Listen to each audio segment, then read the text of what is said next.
Sobre fundo grafite, um triângulo branco à esquerda com a palavra graduação. Disciplina Metodologias Ágeis.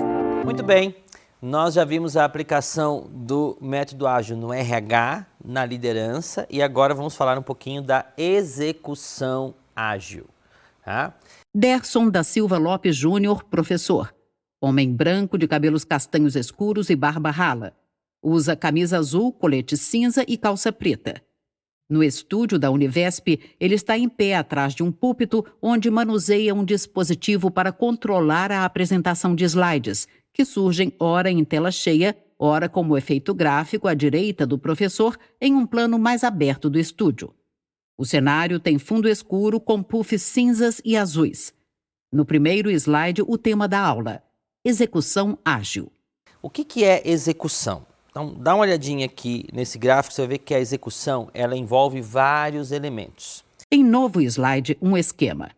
Em uma circunferência azul está a palavra execução, que se ramifica em outras 6 circunferências em cinza, com os conceitos: estratégia clara, indicadores adequados, comunicação contextualizada, pessoas certas, prestação de contas, motivação e engajamento.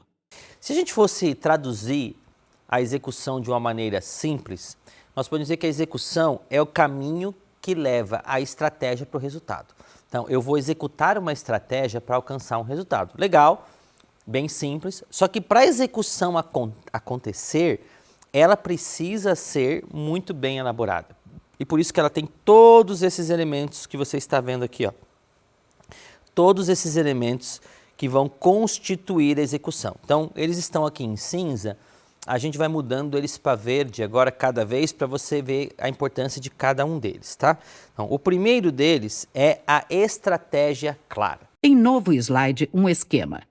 Em uma circunferência azul está a palavra execução, que se ramifica em outras 6 circunferências em cinza, com os conceitos: estratégia clara, indicadores adequados, comunicação contextualizada, pessoas certas, prestação de contas, motivação e engajamento.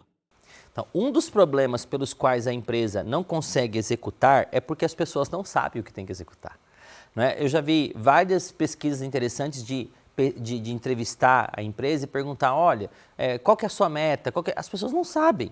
Então, as estratégias não estão claras, o que nós vamos fazer para alcançar o resultado. E por isso, nós não conseguimos também desenvolver de maneira adequada o processo. Não é? Nós não conseguimos trazer para as pessoas uma forma diferente de desenvolver aquilo. E elas vão executar o quê? Se elas não sabem qual é a estratégia. Então tem que ter uma estratégia clara. Olha só o segundo ficando verdinho aí agora. Indicadores adequados. O que é um indicador? É a maneira pela qual eu vou medir o sucesso. É a maneira pela qual eu vou ver se aquilo está realmente acontecendo ou não como previsto, como desejado, como buscado, não é? Então, os indicadores adequados têm a ver com as metas. E as metas, você se lembra, deve ter ouvido falar disso aqui, não é? Do contexto SMART. Em novo slide, as letras da palavra SMART destacadas em quadrados azuis. Abaixo de cada uma delas, os significados. S, specific, específico. M, measurable, mensurável. A, attainable, atingível. R, realistic, realista.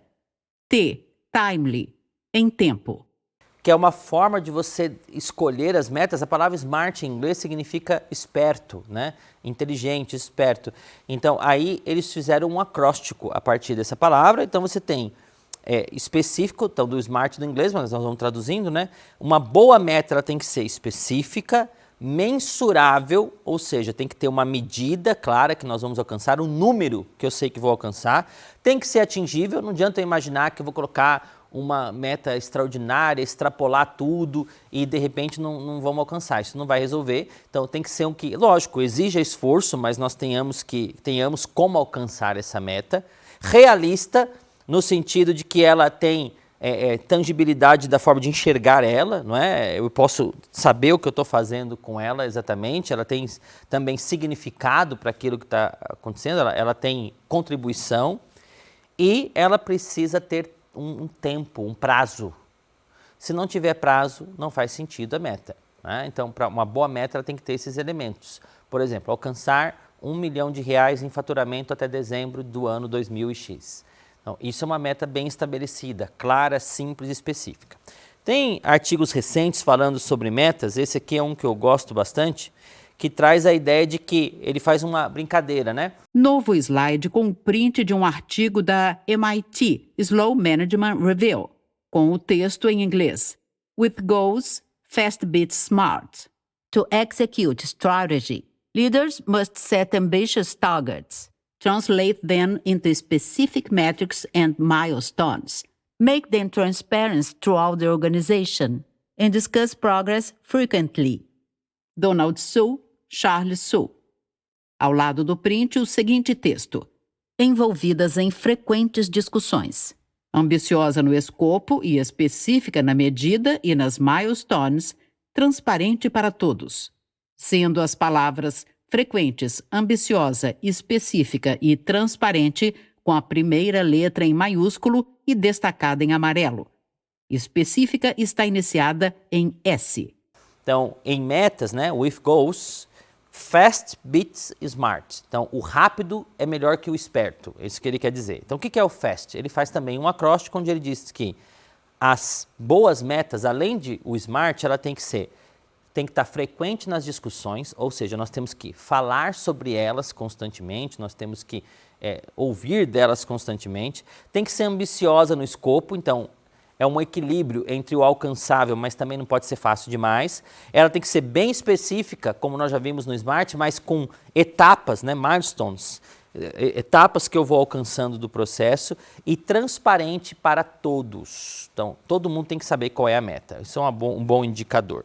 Outro elemento da execução, olha aí mais um verdinho, comunicação contextualizada.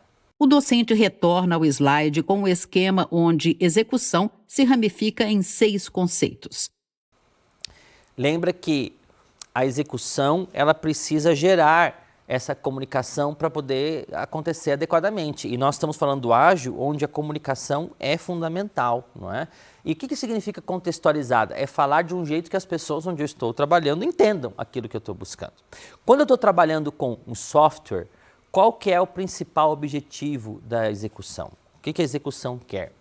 A execução quer entregar um software que seja funcional, que ele esteja funcionando, que ele entregue valor, de maneira rápida e contínua. Então, ele está sempre entregando. Eu nunca vou conseguir entregar um software de maneira rápida e contínua se ele não estiver funcionando dentro de uma estrutura de comunicação clara, né? Se o ágil não estiver funcionando. Olha o outro item aí da execução. Pessoas certas. Tem um livro muito interessante que, se você não leu, deveria ler, se chama Empresas Feitas para Vencer. O autor é Jim Collins, é um dos melhores livros de negócios aí dos últimos anos. E ele analisou empresas que foram bem-sucedidas onde outras empresas não foram. Então, pegou 2 empresas do mesmo setor e viu aquela que era mais bem-sucedida e o que ela tinha. E aí ele pegou empresas bem-sucedidas de 11 setores e comparou e viu o que tinha entre elas. Então, ele entendeu que essas eram características de empresas vencedoras. E uma delas era ter as pessoas certas na organização. Selecionar alguém que esteja comprometido. Não adianta eu querer ter uma grande estrutura com o time errado, com gente que não quer contribuir da maneira correta e adequada. Tá? Próximo verdinho aí, olha só que bonitinho. Prestação de contas. E isso aqui é uma disciplina fundamental da metodologia ágil, porque a gente tem um ciclo de prestação de contas. Olha, vamos pensar no Scrum. O Scrum presta contas na Scrum Daily, todos os dias do que ele fez, o que ele vai fazer. Ele presta contas na Sprint Review, dizendo se o produto entregou ou não entregou, se as metas foram alcançadas. E na Sprint Retrospective, quando eu estou falando sobre como foi o time. Se você não sabe o que esses termos, volta lá nas aulas 4, 5 e 6 para entender melhor o Scrum, hein?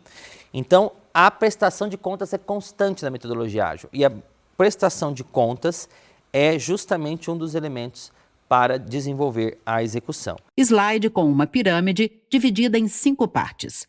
Da base para o topo, os desafios. Falta de confiança, medo de conflitos, falta de comprometimento, evitar responsabilizar os outros, falta de atenção aos resultados. Fonte: Patrick Lencioni, Os 5 Desafios das Equipes. Eu gosto desse gráfico aqui, essa pirâmidezinha. Quem fez esse desenho é o Patrick Lencioni. Ele escreveu um livro sobre os desafios das equipes. E quando ele foi analisar, não é, por que não tinha resultados, por que as equipes não tinham resultados, dá uma olhada aí, olha. A base de tudo, falta de confiança, então não existe mesmo sem confiança, medo de conflitos. Agora, ele identificou que falta de comprometimento, evitar responsabilizar os outros e falta de atenção nos resultados. Esses 3 elementos estão diretamente ligados com a prestação de contas. Então, quando eu não tenho uma prestação de contas adequadas, eu não tenho responsabilização, não tenho comprometimento e não tenho atenção nos resultados. É por isso que no Scrum, na metodologia ágil, isso é tão presente e é por isso que ele garante a execução no contexto ágil. Tá? Ele volta ao slide com um esquema onde execução se ramifica em 6 conceitos. E nós temos aqui o último item, que é a motivação e engajamento. Então, não adianta eu ter um time com boa meta se ele não estiver trabalhando junto. Não adianta ter um time de estrelas. Você já viu isso em esportes? Às vezes você pega um time de futebol que só tem estrelas, jogadores fantásticos, mas não consegue vencer. Por quê? Porque não tem engajamento. Não adianta ter um time cheio de pessoas talentosas se elas não conseguirem trabalhar juntas, se elas não conseguirem trocar ideias, se elas não conseguirem se valorizar mutuamente. Então, é importante que a gente consiga ter o time trabalhando de maneira integrada. Novo slide intitulado Elementos para liberar a motivação e os tópicos. 1. Responsabilidade, excelência, prestação de contas, atividades claras, padrão a ser alcançado, reputação. 2. Autonomia, poder de escolha, autoridade, capacidade e conhecimento. 3. Propósito, razão para fazer. E, caminhando para o final desta aula, vamos para os elementos que podem nos ajudar a liberar a motivação das pessoas. Então, temos 3 elementos aqui fundamentais. Tem um livro muito legal que você pode ler chamado Motivação 3.0. Quem escreveu esse livro foi um autor chamado Daniel Pink, e ele estudou a motivação 3.0 no seguinte sentido: a motivação 1.0 é a motivação pela punição. Então, eu consigo as coisas porque eu ameaço as pessoas ou vou punir as pessoas. A motivação 2.0 é a motivação pela recompensa. Eu consigo as coisas porque eu ofereço algo em troca. Então, é igual quando você está com uma criança e você diz assim, olha, se você não comer, vai apanhar. Motivação 1.0. Ou quando você diz assim, se comer todo o brócolis, vai comer a sobremesa. Motivação 2.0. Isso acontece no trabalho também. Olha, se você não alcançar as suas metas, vai ser demitido. Motivação 1.0. Olha, se alcançar as suas metas, vai ganhar bônus. Motivação 2.0. Mas o que o Daniel Pink descobriu é que tanto a motivação 1.0 quanto a motivação 2.0, elas são muito pequenas, elas duram pouco tempo. A durabilidade delas é pequena. Então, se você quiser ter uma motivação que dure com os seus liderados e alcance os resultados, você precisa ter motivação 3.0, que ela envolve 3 elementos. Quais são os 3 elementos? Olha aí, primeiro, responsabilidade e excelência. Olha aí, ó, prestação de contas, atividades claras, padrão a ser alcançado e reputação. Isso aqui intimamente ligado com o processo de metodologia ágil Scrum. Tem tudo a ver com Daily Scrum, Sprint Review, Sprint Retrospective, o papel do Scrum Master, motivação. Olha o segundo, você já ouviu tantas vezes aqui nessas aulas, a autonomia. A pessoa tem que ter poder de escolha, autoridade, capacidade, conhecimento para poder tomar decisões. Quando a pessoa toma decisões no trabalho dela, ela fica mais motivada e mais engajada. Olha, dos 3 já temos 2 elementos que as metodologias ágeis contribuem para a motivação das pessoas. E olha o terceiro, propósito, razão para fazer. Então, quando eu estou trabalhando com um time para executar, eu preciso mostrar para ele por que nós estamos fazendo isso. E o que a gente faz numa Sprint Planning?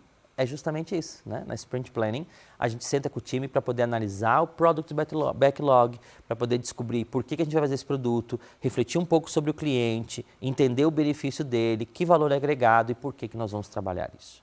Então, como você pode ver, aplicar o modelo de metodologia ágil na execução aumenta o engajamento do time e pode aumentar grandemente a força que um time tem de alcançar resultados.